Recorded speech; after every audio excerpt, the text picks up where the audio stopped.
Shalom saudara-saudaraku yang dikasihi Tuhan, kembali kita di acara berpikir sejenak dan kali ini kita akan membaca satu ayat atau beberapa ayat. Yang pertama saya akan ambil, kita baca sama-sama dari kitab Amsal pasal yang ke-10 ayat 22, Amsal 10 ayat 22. Demikian dikatakan bahwa berkat Tuhanlah yang menjadikan kaya, susah payah tidak akan menambahinya. Saya ulangi, berkat Tuhanlah yang menjadikan kaya, susah payah tidak akan menambahinya. Nah saudara-saudaraku, mungkin ayat ini sangat enak didengar bukan? Karena kita mendapatkan berkat dari Tuhan yang justru dikatakan bahwa susah payah itu tidak akan menambahinya. Sehingga kita percaya sekali bahwa berkat Tuhanlah yang menjadikan kita kaya. Ya saudara-saudaraku, saya percaya, saya imani, bahkan saya amini bahwa segala sesuatu yang membuat kita berhasil itu adalah karena Tuhan. Ya, mau Tuhan berkati kita menjadikan kaya atau tidak kaya, atau dengan susah payah kita harus mendapatkannya, atau tidak dengan susah payah kita akan mendapatkannya, itu perkara adalah bagaimana Tuhan mengkehendakinya di dalam hidup kita. Nah saudara-saudaraku, jadi persoalannya ini bukan berkat Tuhan atau kita akan menjadi kaya atau kita melakukannya susah payah atau tidak. Persoalannya bukan di situ. Ya, kalau kita mengimaninya dengan secara gamblang bahwa berkat Tuhanlah yang menjadikan kaya, susah payah tidak akan menambahinya, berarti kita akan cenderung tidak melakukan pekerjaan kita dengan tanggung jawab atau bahkan kita tidak mau susah payah untuk melakukannya. Karena kita percaya bahwa Tuhan akan memberkati kita. Bahkan kita bisa menjadi kaya karena Tuhan yang memberkati. Ya saudara-saudaraku. Nah di sini ada bagian Tuhan yang memberkati kita.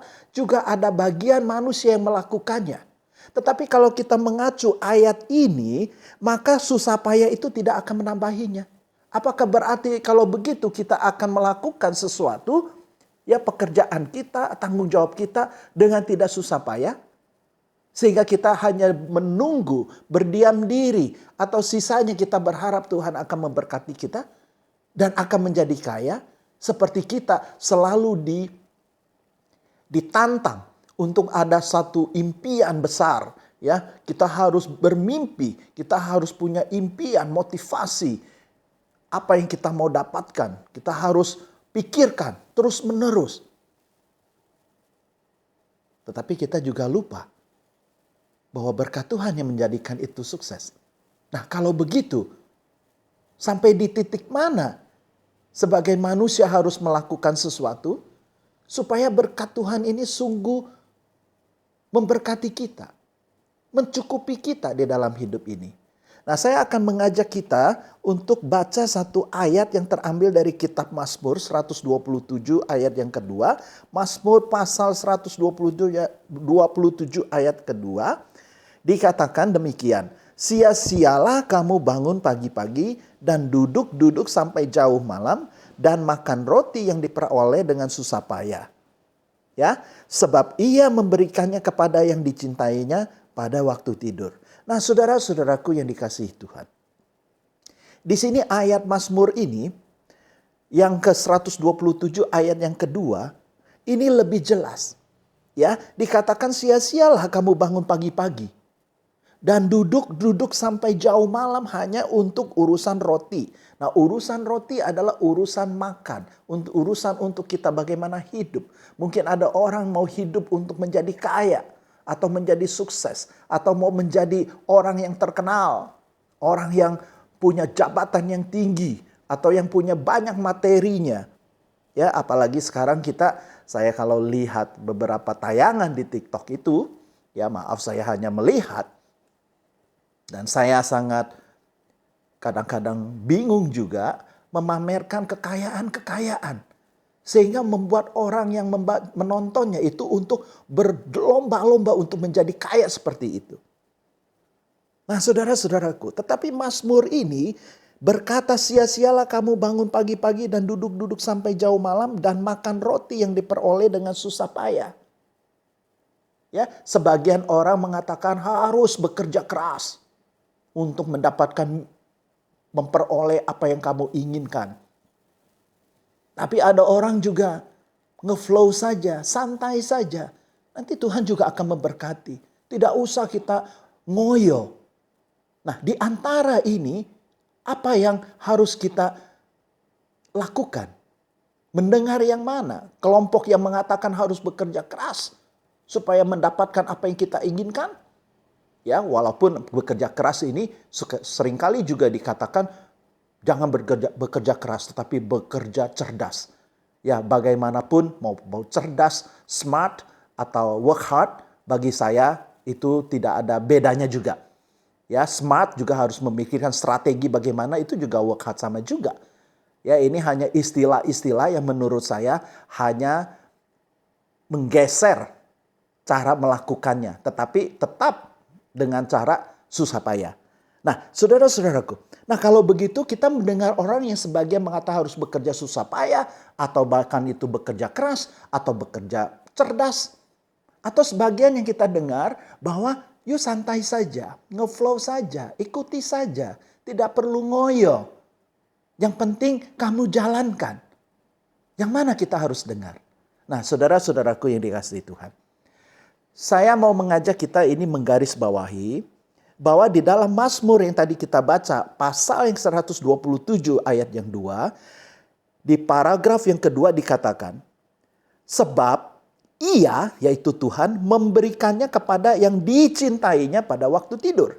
Nah, saudara-saudaraku, persoalannya bukan soal berapa lama kita bekerja di dalam hitungan waktu, atau berapa keras kita bekerja, berapa pintar kita bekerja, atau berapa santai kita bekerja. Itu tidak menjadi hitungan. Yang menjadi hitungan adalah bagaimana apapun yang kita lakukan, apakah berkenan di hadapan Tuhan. Ya, sekali lagi, tidak peduli kita bekerja keras atau cerdas, atau tidak bekerja dengan keras, tetapi santai-santai saja. Semua itu tidak menjadikan persoalan dan tidak menjadi hitungan untuk Tuhan memberkati kita. Tetapi yang penting, apakah pada saat kita melakukannya ini berkenan di hadapan Tuhan.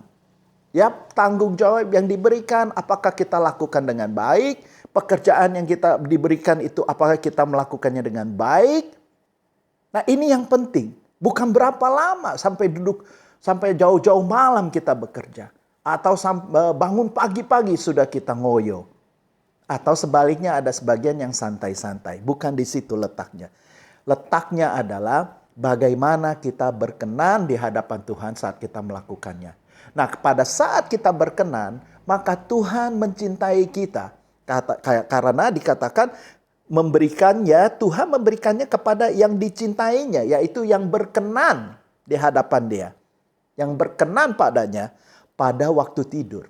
Nah, saudara-saudaraku, waktu tidur jangan diartikan kita tidur melulu lalu Tuhan akan memberkati. Itu sama saja dengan orang malas. Tetapi tidur di sini mau dinyatakan bahwa ada waktunya kerja, ada waktunya istirahat. Nah, kalau saudara punya waktu bekerja di kantoran, misalnya jam 8 sampai jam 5, maka lakukan dari jam 8 sampai jam 5 itu dengan sebaik-baiknya, sisanya yuk nggak usah peduli terlalu banyak. Ya, jadi ini sekali lagi bukan ukuran waktu. Tetapi kualitas yang kita lakukan di dalam pekerjaan itu, di dalam tanggung jawab kita apakah sudah benar di hadapan Tuhan. Ini yang paling penting. Nah, sehingga kita jangan mengorbankan hidup kita atau waktu kita demi untuk mencari sesuatu, mencari roti dalam hal ini, atau mencari keberhasilan, atau mencari bisnis-bisnis yang lain sampai susah payah, atau mau mencari kekayaan sehingga mengorbankan waktu tidur. Nah, ini tidak baik dan bukan di situ letaknya membuat kita berhasil. Nah, kalau kita mau diberkati oleh Tuhan yang menjadikan kaya, ya, yang menjadikan kaya, mau tidak mau kita menunjukkan, kita membuktikan, kita melakukannya di dalam pekerjaan kita sehari-hari, di dalam tanggung jawab yang diberikan oleh Tuhan untuk kita lakukan di bidang apapun, di dalam hal apapun. Ya, kalau kita lakukan dengan baik, maka kita tidak perlu ngoyo. Bukan waktu menjadi ukuran, tetapi kualitas kita melakukan. Sehingga pada waktunya kita istirahat, disitulah Tuhan memberkati kita. Nah, oleh sebab itu kita lihat, ada orang sebagian yang bekerja biasa-biasa saja, tapi tulus dan bertanggung jawab dan benar. Sehingga kita lihat dia santai-santai saja. Tetapi kenapa diberkati? Tetapi ada orang yang pontang-panting. Pagi-pagi bangun, malam-malam belum sampai di rumah, masih ada di luar untuk melobi sana sini. Tetapi hidupnya biasa-biasa saja. Bahkan cenderung tidak cukup. Karena terlalu banyak ongkos-ongkos atau biaya-biaya yang dikeluarkan demi untuk mendapatkan yang menurut dia mendapatkan hasil yang lebih banyak kalau dia sudah mengeluarkan uang sekian banyak. Tetapi semuanya itu adalah hitungan manusia. Perhitungan-perhitungan yang di atas kertas oleh manusia. Tetapi Tuhan bekerja dengan berbeda. Tuhan bekerja dengan caranya sendiri. Dia memberkati kita dengan caranya sendiri. Hanya satu kuncinya, yaitu apakah kita berkenan di hadapannya pada saat kita melakukannya. Kita saat melakukan kewajiban kita, pekerjaan kita, tanggung jawab kita. Nah, kiranya Tuhan memberkati. Ini menjadi renungan kita di dalam keadaan yang begitu sulit. Nah, ini menjadi renungan, menjadikan kita hidup berkenan di hadapan Tuhan. Dan biarlah Tuhan yang mencukupi dengan berkat-Nya sehingga tidak ada kekurangan apapun. Kiranya Tuhan memberkati kita semua. Amin.